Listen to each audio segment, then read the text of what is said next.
السلام عليكم ورحمة الله وبركاته. أهلا بكم سنة رابعة ابتدائي والدرس التاني من دروس مادة الدراسات الاجتماعية اللي هو بعنوان المصادر الأولية والمصادر الثانوية. زي ما عرفنا ان مادة الدراسات الاجتماعية هي مادة جديدة معانا في سنة رابعة، ومش جديدة برضو لان احنا درسناها قبل كده في منهج اكتشف في السنين اللي فاتت، وعرفنا في الدرس اللي فات وعرفنا قبل كده يعني ايه خرايط ويعني ايه ادوات دراسة الخريطة وادوات دراسة الدراسات الاجتماعية والصور الجوية والصور الثانوية والفرق بينهم. طيب المعلومات اللي احنا عرفناها دي كلها في مادة الدراسات الاجتماعية، يا ترى عرفناها ازاي وعرفناها منين؟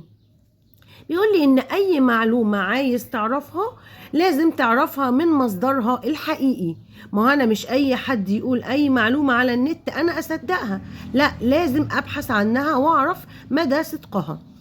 فبالتالي ان انا لو عايز اعرف اي معلومة عن اي حاجة في المنهج عندنا، مثلا لو انا حبيت اعرف معلومة عن قناة السويس، بيقول لي قناة السويس دي اهم ممر ملاحي عالمي. يعني زي ما احنا شايفين كده هي ممر، يعني ممشى للسفن بتمر فيها. الممر ده الملاحي ده بيربط بين البحر الأحمر والبحر المتوسط، واحنا عرفنا على الخريطة مكان البحر الأحمر ومكان البحر المتوسط. هنا كده لو شفنا هنلاقي هنا البحر المتوسط والبحر الأحمر.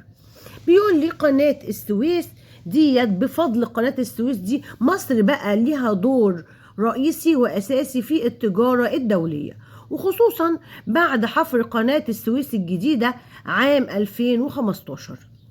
طيب قناة السويس دي يا ترى ايه بداية الفكرة بتاعتها او اتحققت انها تبقى ممر ملاحي عالمي ازاي؟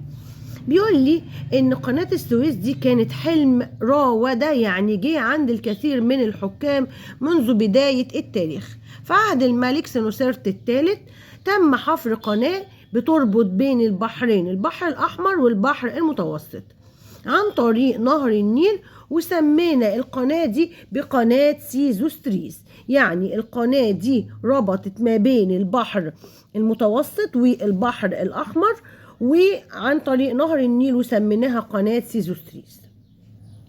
بعد كده بيقول لي تاني جه في تم حفر قناة السويس بأيدي المصرية وتحت إشراف مهندسين فرنسيين، افتتحت للملاحة سنة 1869 في حفل كبير جدا دعوا إليه كل ملوك العالم. بعد كده بيقول لي ايه؟ بيقول لي ان تم انشاء قناة جديدة بتوازي القناة القديمة اللي هي قناة السويس الجديدة دي، بتخلي السفن بتسير في اتجاهين بدون توقف، بدل السفينة ما تنتظر لحد السفينة التانية ما تعدي في مكان انتظار، لا دلوقتي بقى السفن بتسير في نفس الاتجاه رايح جاي، فده بيقلل زمن عبور السفن. وتم افتتاح قناة السويس الجديدة عام 2015. لو احنا عايزين بقى نتأكد من صحة المعلومات اللي احنا جمعناها عن قناة السويس دي، هعرف الكلام ده ازاي؟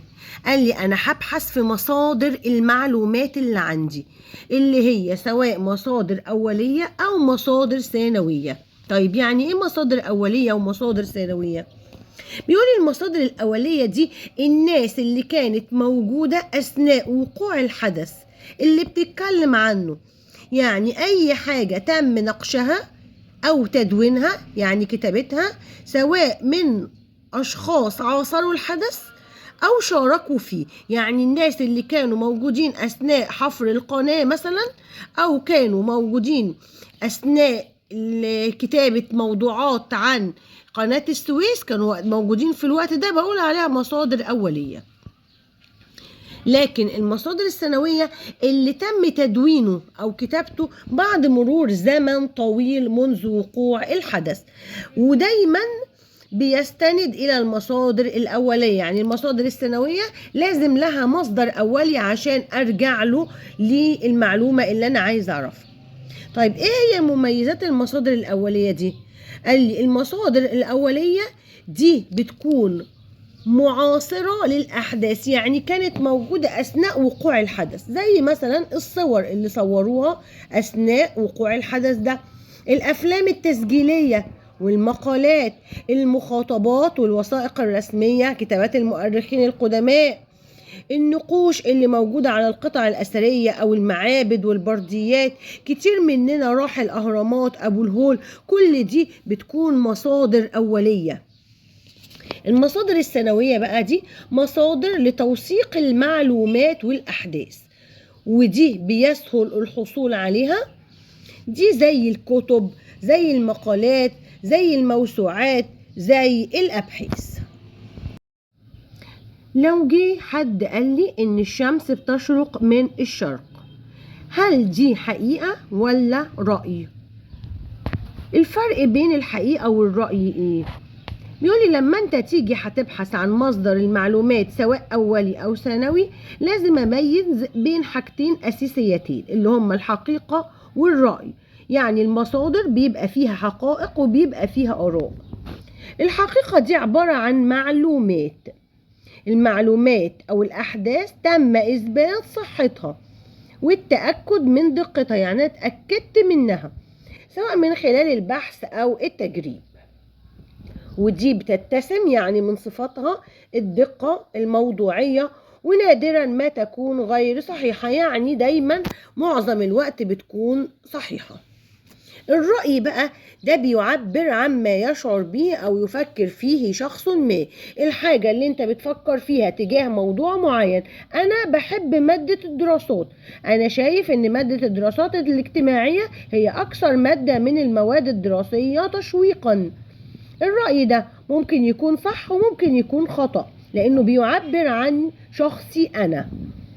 بيقول لي أنا لا يجب التسرع في الأخذ بها إلا بعد التأكد منها، لازم أتأكد من مدى صحة المعلومة اللي أنا بقولها عشان أعرف إذا كان الرأي ده صح ولا غلط. يعني لو مثلا قال لي ايه مدينة الغردقة هي أجمل مدينة في مصر، هل العبارة دي بتمثل حقيقة ولا رأي؟ طبعا ده رأي، لأنه هو بيعبر عن الشيء أو الشعور اللي بيشعر بيه شخص تجاه حاجة معينة، ده بيعبر عن رأيه، يبقى ده رأي. طب مثلا لو قال لي بلغ عدد سكان الغردقة 190,592 نسمة وفق تعداد 2017 ميلادية، طبعا ده يعتبر حقيقة، لأن الرقم ده تم التأكد من صحته، لأن احنا عملنا تعداد، عدينا عدد السكان وعرفنا الكلام ده. طب لو قال لي الهرم الأكبر هو المعلم الأثري السياحي الأهم في مصر، يعني الهرم الأكبر ده من أهم آثارنا السياحية الموجودة في مصر، طبعا ده بيعبر عن رأي كل واحد شايف. في حد شايف الهرم الأكبر هو الأهم، أبو الهول هو الأهم، معابد الأقصر وأسوان هي الأكثر أهمية، يبقى التالي ده بيعبر عن رأي الشخص اللي بيتكلم. يعني مثلا لو قال لي هذه صورة رائعة لقناة السويس، طبعا ده رأي، لأن أنا بتكلم عن الحاجة اللي تخصني أنا. طب أنا إزاي أقيم مصادر المعلومات اللي عندي؟ هعرف إزاي كيف أقيم مصادر المعلومات؟ إزاي أقدر أحكم على المعلومة اللي عندي إذا كانت صحيحة ولا لأ؟ من خلال إيه؟ هعرف إيه؟ قال لي هعرف إذا كانت المعلومة أحكم عليها من صحتها أو عدمها من خلال المعلومات عن المؤلف ده، اسم المؤلف وتخصصه ومكانته العلمية، المؤلف ده شارك في الحدث أو عاصر وقت حدوثه ولا لأ. تقييم النص، يعني هدف المؤلف من النص ده إنه يزودني بالمعلومات أو يحاول يقنعني بفكرة ما، بيساعدني ده على إن أنا أقدر أميز بين الحقيقة والرأي اللي موجودة في النص. كمان بقارن المعلومات اللي موجودة في المصدر بمصادر أخرى عشان تؤكد صحة المعلومة.